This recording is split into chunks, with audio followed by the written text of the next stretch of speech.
राज्याच्या मोटार परिवहन विभागाच्या वर्धापन दिनानिमित्त आयोजित कार्यक्रमामध्ये परिवहन मंत्री प्रताप सरनाईक यांच्या विभागाच्या कार्याचा गौरव करताना हा केवळ एक विभागाचा वर्धापन दिन नसून महाराष्ट्राच्या प्रगतीचा आणि लोकसेवेच्या अखंड परंपरेचा उत्सव आहे असं प्रतिपादन केलंय।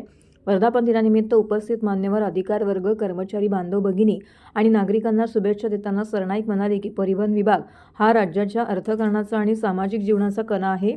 रस्त्यावरील अपघातांची संख्या कमी करणे नव्हे तर अपघातमुक्त प्रवास हेच भविष्यात परिवहन विभागाचं उद्दिष्ट असलं पाहिजे। ग्रामीण भागातील शेतकरी, विद्यार्थी, कामगार तसेच उद्योग व्यवसाय करणाऱ्या नागरिकांच्या दैनंदिन जीवनाशी हा विभाग थेट जोडलेला आहे। दुर्गम आदिवासी पाड्यातून ते महानगरांपर्यंत सुरक्षित शिस्तबद्ध वाहतूक सेवा उपलब्ध करून देणे ही विभागाची अभिमानास्पद परंपरा असल्याचं त्यांनी नमूद केलं आहे। गेल्या काही वर्षात तंत्रज्ञानाच्या माध्यमातून विभागात पारदर्शकता आणि कार्यक्षमता वाढवण्यात आल्याचं सांगताना ऑनलाईन परवाना प्रक्रिया, डिजिटल सेवा, रस्ता सुरक्षा उपक्रम आणि अवैध वाहतुकीविरुद्धची कठोर कारवाई यांचा विशेष उल्लेख केलाय। आपल्या कर्मचाऱ्यांचे कष्ट, समर्पण आणि शिस्तबद्ध कामगिरी हीच विभागाची खरी ताकद आहे असं ते म्हणाले।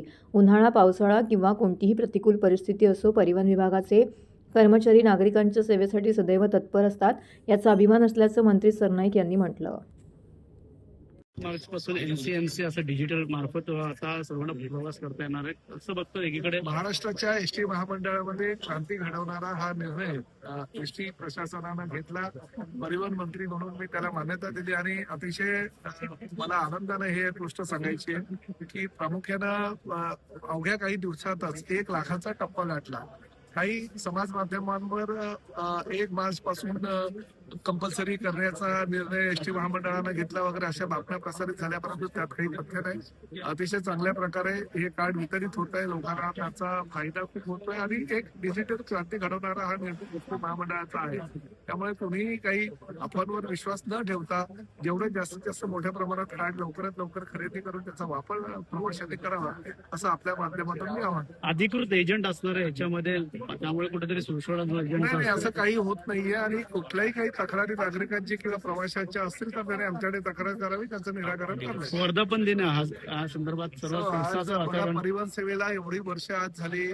RTO हे इंग्रजांच्या काळातलं ते खातं होतं आणि 1940 साली स्थापन झालेलं हे सर्वात जुनं खातं आहे आणि आज त्याचा वर्धापन दिन आहे। आता बघा एवढी वर्ष झाली, म्हणजे 85 वर्षापेक्षा जास्त कालावधी उलटून सुद्धा राज्यामध्ये परिवहन खातं अतिशय चांगल्या प्रकारे चाललेलं आहे। माझ्याकडे या खात्याची जबाबदारी आमचे मुख्य नेते एकनाथ शिंदे साहेब आणि देवेंद्र फडणवीस मुख्यमंत्री यांनी दिल्यापासून अतिशय वेगळ्या प्रकारचं कार्यभार ह्या खात्याचा झाला आहे। आम्ही जास्तीत जास्त टेक्नॉलॉजीचा वापर करून सर्वसामान्य लोकांना कशा सुविधा देता येईल आणि प्रामुख्याने एकच आमचं लक्ष आहे। आम्ही जेब्रू नावाच्या आमच्या एका अतिशय चांगल्या सिंबॉलिक प्रतिमेचं सुद्धा आम्ही डिसेंबरच्या अधिवेशनामध्ये अनावरण केलं आणि रस्ता सुरक्षा हा आमचा त्यामध्ये मूळ उद्देश आहे आणि रस्ता सुरक्षिततेच्या माध्यमातून जास्तीत जास्त सर्वसामान्य लोकांना कसा RTO डिपार्टमेंटचा फायदा होईल याची आम्ही दक्षता घेऊ। सर, आणखी काय बदल होणार का? नवीन बसेस देखील येणार आहेत, त्यामुळे आता 8000 बसेस तर आम्ही आमच्या ताफ्यामध्ये घेतलेले आहे। एसटी महामंडळ सक्षम होत आहे। पूर्वीच्या काळामध्ये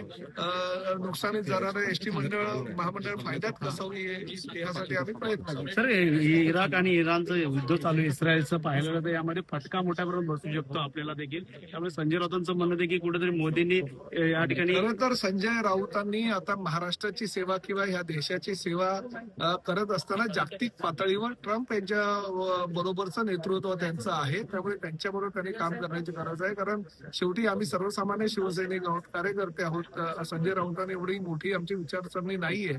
त्या जागतिक पातळीच्या युद्धाबद्दल त्यांची फार मोठ्या प्रमाणामध्ये त्यांना जाणीव आहे आणि माहिती आहे, अभ्यास आहे, तर त्यांनी जागतिक पातळीवरचं नेतृत्व आता करायला हरकत नाही। विमान अपघाताचा रिपोर्ट आलेला आहे, अहवाल योग्यरीत्या कारवाई होणार का? मुख्यमंत्री